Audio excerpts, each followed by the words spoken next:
Peradaban Islam di bawah naungan khilafah telah memimpin dunia secara gemilang selama 13 abad. Belum pernah ada peradaban yang menyamainya.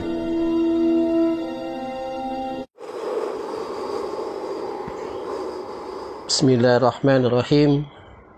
Seri Kultum Ramadan 1 Ekonomi Islam dengan tema Perdagangan Inti Perekonomian.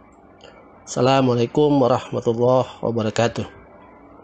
Alhamdulillah, segala puji bagi Allah Subhanahu wa taala, Rabb sekalian alam.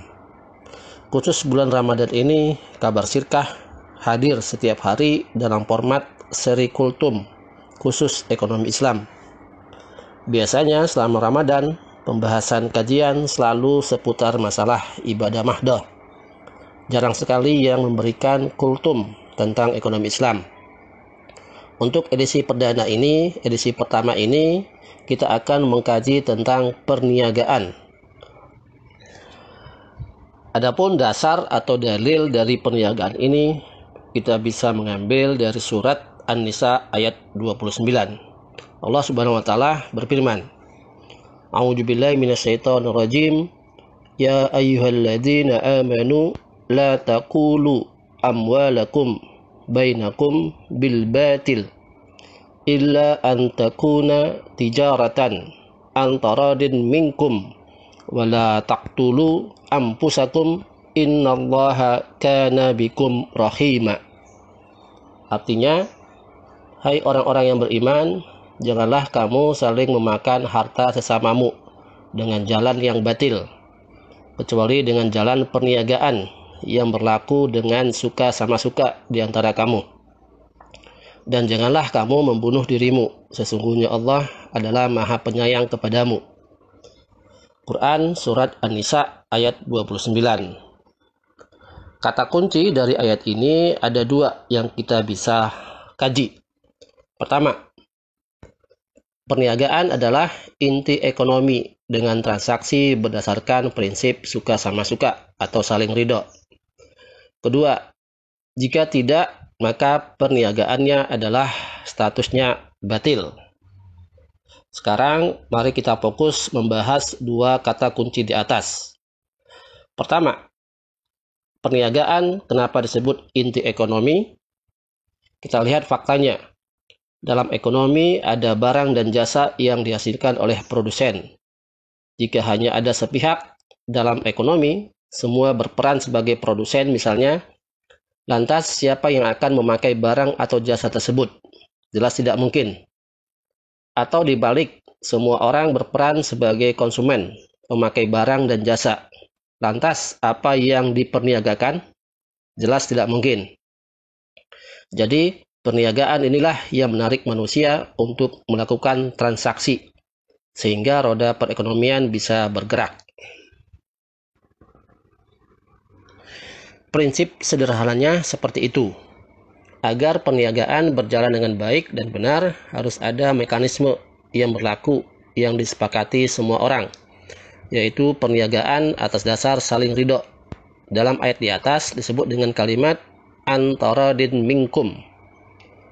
Untuk bisa melakukan mekanisme ini, manusia perlu aturan yang bisa diterima semua pihak.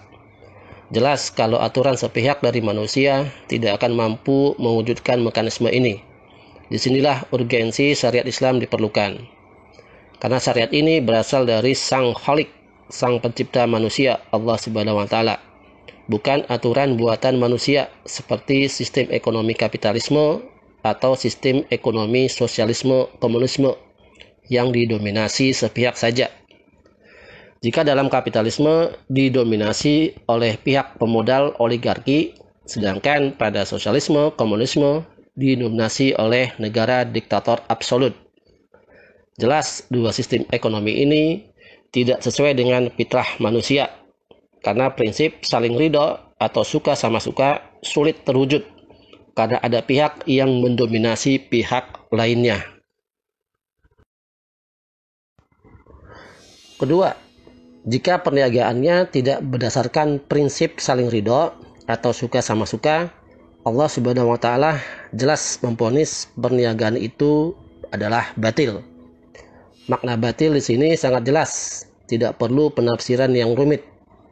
Jika salah satu pihak tidak ridho, maka perniagaannya langsung dinyatakan tidak sah alias batal. Faktanya di masyarakat banyak terjadi perniagaan yang terjadi masalah karena salah satu pihak tidak ridho. Timbullah masalah-masalah seperti penipuan, penjual menipu pembeli atau sebaliknya, pembeli menipu penjual, dan praktek-praktek perniagaan yang curang, culas, zalim, dan sebagainya. Disinilah syariat Islam hadir sebagai solusi untuk masing-masing pihak. Ada hak dan kewajiban pembeli dan penjual. Semua diatur dalam fikih muamalah sehingga hal-hal yang merugikan salah satu pihak tidak terjadi. Inilah yang membuat Khalifah Umar ibn Khattab sebagai kepala negara khilafah Islam pada saat itu mewajibkan siapa saja yang mau masuk pasar, baik penjual atau pembeli, harus paham dan mengerti fikih muamalah.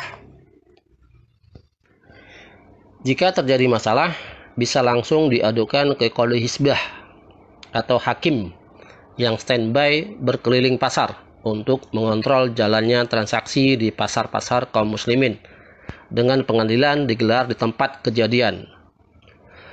Sehingga perniagaan berjalan dengan mekanisme saling ridho, sehingga keberkahan pun diperoleh.